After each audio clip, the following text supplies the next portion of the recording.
اما بعد فاعوذ باللہ من الشیطان الرجیم بسم اللہ الرحمن الرحیم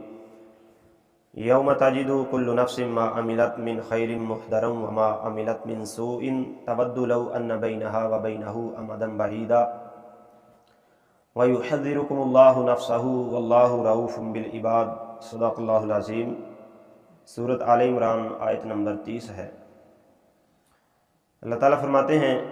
جس دن ہر جان نے جو بھلا کام کیا حاضر پائے گی اور جو برا کام کیا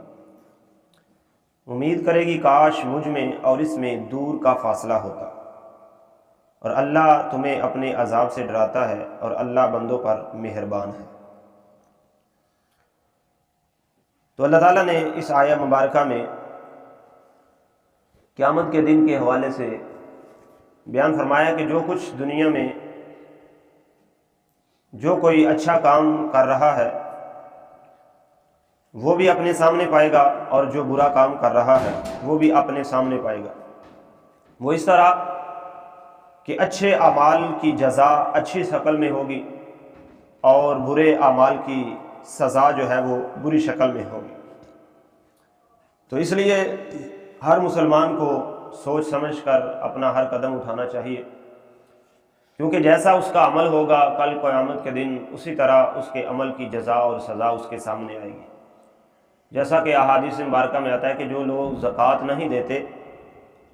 ان کا مال جو ہے وہ گنجے سانپ کی شکل میں نمودار ہوگا۔ تو اسی طرح اور بھی معاملات ہیں، جس طرح حضرت عبداللہ بن مبارک رضی اللہ عنہ، آپ بہت بڑے اللہ کے ولی ہوئے، آپ کے بارے میں آتا ہے کہ آپ زندگی کے شروع کے دن جو ہیں وہ گناہوں میں گزارتے رہے، تو ایک دن رات کو خواب دیکھا کہ بہت بڑا سانپ ان کے پیچھے لگا ہے، قیامت کا دن برپا ہے اور بہت بڑا سانپ ان کے پیچھے لگا ہے، وہ آگے بھاگ رہے ہیں، سانپ پیچھے پیچھے۔ تو آگے ایک بزرگ نظر آئے تو ان سے کہنے لگے کہ میری مدد کیجئے، اس سانپ سے مجھے بچائیے۔ تو وہ بزرگ کہنے لگے کہ میں کمزور ہوں، میں تجھے سانپ سے نہیں بچا سکتا،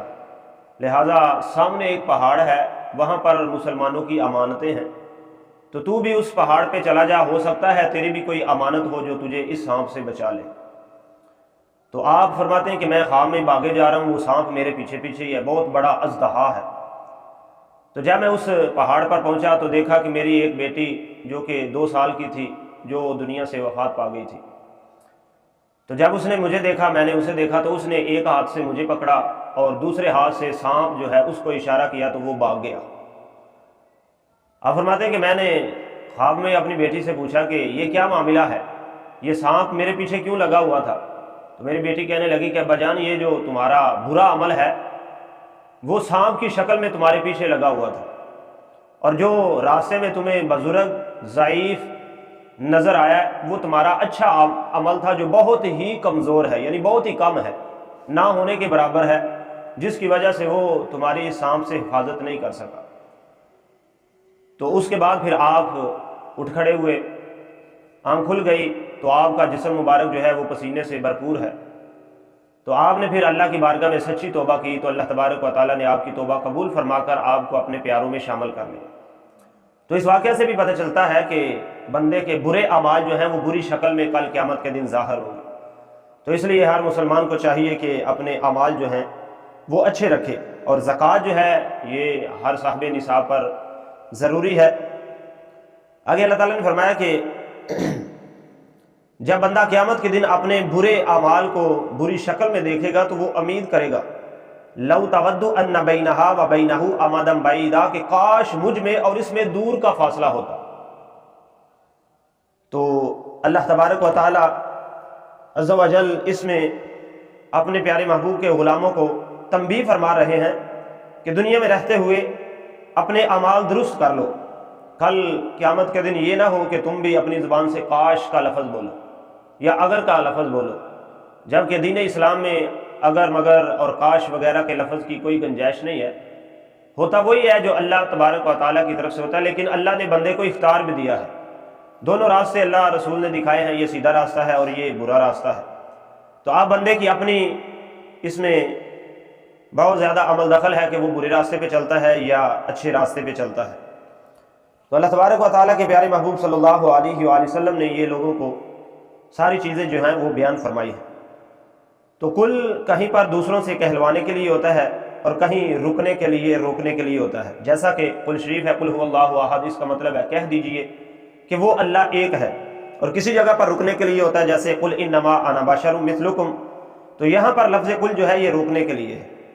تو کیونکہ حضور صلی اللہ علیہ وآلہ وسلم کے سوا کوئی دوسرا شخص رب تک پہنچا نہیں سکتا، اور کسی کی اتباع مطلقاً جائز نہیں، کوئی بھی ولی ہے، کوئی بھی بزرگ ہے، کوئی بھی شیخ ہے، تو وہ حضور صلی اللہ علیہ وآلہ وسلم تک تو پہنچا سکتے ہیں، لیکن رب تک پہنچنے کے لیے رسول اللہ صلی اللہ علیہ وسلم کا کلمہ پڑھنا اور آپ کی ذات کا ہونا ضروری ہے۔ اگر کوئی کہے کہ میں آپ کو چھوڑ کر اللہ تعالیٰ تک پہنچ جاؤں تو یہ ناممکن ہے۔ تو اس لیے ہر مسلمان کو حضور صلی اللہ علیہ وآلہ وسلم کی اطاعت اور فرما برداری ضروری ہے۔ جو آپ کی اطاعت اور فرما برداری نہیں کرے گا وہ کبھی بھی اللہ تبارک و تعالیٰ تک نہیں پہنچ سکتا۔ اور آگے اللہ نے فرمایا وَيُحَذِّرُكُمُ اللَّهُ نَفْسَهُ، اور اللہ تمہیں اپنے عذاب سے ڈراتا ہے، وَاللَّهُ رَءُوفٌ بِالْعِبَادِ، اور اللہ بندوں پر بڑا مہربان ہے۔ یعنی یہ سارے چیزیں بیان فرما کر اللہ تمہیں ڈرا رہا ہے، اور ساتھ ہی رب فرما رہا ہے کہ میں اپنے بندوں پر بڑا مہربان ہوں، لہٰذا اپنی زندگی ایسے اعمال کرتے ہوئے گزاری جائے جیسے اللہ اور اس کے رسول صلی اللہ علیہ وآلہ وسلم نے حکم دیا ہے۔ تو اللہ ہمیں اپنے آپ سے ڈرنے کی اور تقوی پرہیزگاری اختیار کرنے کی توفیق عطا فرمائے۔ آج الحمدللہ پہلا عشرہ مکمل ہے، ہو چکا ہے جو رحمت کا عشرہ ہے۔ آج 10واں روزہ ہے، 10 رمضان المبارک ہے۔ حضرت خدیجہ الکبریٰ رضی اللہ عنہا، سرکار کی پیاری زوجہ حضرت ام المومنین خدیجہ الکبریٰ رضی اللہ تعالیٰ عنہا کا وصال ہے، آپ کی وفات ہے۔ تو حضور صلی اللہ علیہ وآلہ وسلم کی یہ پیاری زوجہ ہے کہ جنہوں نے اپنا سارا مال، سرکار کے نکاح میں آنے سے پہلے حضرت خدیجہ الکبریٰ مکہ کی امیر ترین عورتوں میں شمار ہوتی تھی، لیکن جب آپ نے رسول اللہ صلی اللہ علیہ وسلم سے نکاح کیا تو اس وقت اللہ کے نبی صلی اللہ علیہ وسلم کی عمر مبارک تھی 25 سال، اور حضرت خدیجہ الکبریٰ رضی اللہ عنہا کی عمر تھی 40 سال۔ تو آپ کی پہلے شادی ہو چکی تھی حضرت خدیجہ الکبریٰ کی، تو پہلے شوہر سے آپ کو طلاق ہو چکی تھی۔ تو پھر آپ نے اپنا مال رسول اللہ صلی اللہ علیہ وسلم کے ذریعے ملک شام بھیجا، پھر واپس آئے تو آپ کا ایک غلام تھا جو سرکار کے ساتھ تھا،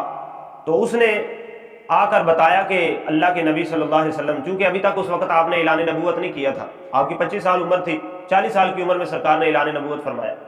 تو اس نے آ کر بتائے سرکار کے اوصاف، کہنے لگا کہ اے میری سردار ہے خدیجہ، اس محمد صلی اللہ علیہ وسلم کی تو بڑی شان ہے۔ انہوں نے پوچھا کیسے؟ کہنے لگا کہ ہم جس جگہ رکتے تھے اگر دھوپ ہوتی تھی تو بادل اوپر سایہ کرتا تھا، اگر ہم کسی درخت کے نیچے جھکے ہیں،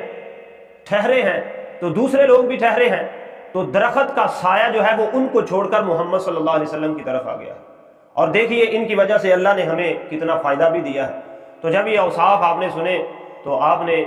آقا کریم صلی اللہ علیہ وسلم کو نکاح کا پیغام بھیجا، تو آپ نے فرمایا کہ ٹھیک ہے، میں اپنے باپ جیسے چچا جناب ابو طالب سے پوچھ کر جواب دوں گا۔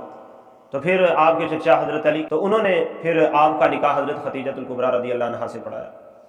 تو آپ حضرت خدیجہ الکبریٰ سے اور حضرت خدیجہ آپ سے بہت زیادہ محبت کرتے تھے۔ اب یہاں پر ایک بات قابل توجہ ہے کہ جب نکاح ہوا اس وقت خدیجہ الکبریٰ کی عمر 40 سال اور سرکار کی 25 سال تھی۔ آج کل ہمارے معاشرے میں یہ بڑی معیوب چیز سمجھی جاتی ہے کہ عورت کی عمر زیادہ ہو، مرد کی کم ہو تو یہ نکاح نہیں ہونا چاہیے، یہ ٹھیک نہیں ہے، یہ اچھی بات نہیں ہے، یا یہ بھی چیز اچھی نہیں سمجھی جاتی کہ اگر کسی کو طلاق ہوئی ہو تو پھر آگے اس کا نکاح جو ہے وہ کنوارے مرد کے ساتھ کیا جائے، تو اس کو بھی اچھا نہیں سمجھا جاتا، اس کے لیے پھر طلاق یافتہ یا جس کی عورت نہ ہو اسی شخص کو ڈھونڈا جاتا ہے، جبکہ اللہ کے پیارے حبیب صلی اللہ علیہ وسلم کا یہ پہلا نکاح ہے، آپ کی عمر مبارک 25 سال ہے اور خدیجہ الکبریٰ رضی اللہ عنہا کی عمر مبارک جو ہے وہ 40 سال ہے۔ تو جب تک خدیجہ الکبریٰ سرکار کے نکاح میں رہی ہیں آپ نے اپنے ذہن میں دوسرے نکاح کا خیال بھی پیدا نہیں کیا۔ تو جب آپ دنیا سے وفات پا گئیں تو آپ اکثر حضرت خدیجہ الکبریٰ کا ذکر اچھے الفاظ میں کیا کرتے تھے۔ حضرت عائشہ صدیقہ فرماتی ہیں کہ میں اندر ہی اندر بڑا رشک کرتی تھی کہ سرکار اکثر خدیجہ الکبریٰ کا ذکر کرتے ہیں۔ آخر ایک دن میں نے پوچھ ہی لیا کہ یا رسول اللہ کیا بات ہے، ہم بھی آپ کی زوجہ ہیں اور بھی آپ کی زوجہ ہیں، لیکن آپ خدیجہ الکبریٰ کا ذکر کرتے ہیں۔ تو سرکار نے فرمایا اے عائشہ ان کی وجہ سے مجھے تکلیف نہ دو، تم نہیں جانتی کہ میری پیاری زوجہ حضرت خدیجہ نے کب کس طرح میرا ساتھ دیا ہے، جب کوئی میرے ساتھ نہ تھا اس وقت خدیجہ میرے ساتھ تھی، کیونکہ جب اعلان نبوت فرمایا تو سارے اپنے بھی بغانے بھی آپ کے خلاف ہو گئے، جو آپ کو صادق اور امین کہتے تھے وہ بھی خلاف ہو گئے۔ تو حضرت خدیجہ الکبریٰ کا بڑا شان اور بڑا مقام ہے، دعا ہے اللہ آپ کے درجات میں بلندی فرمائے۔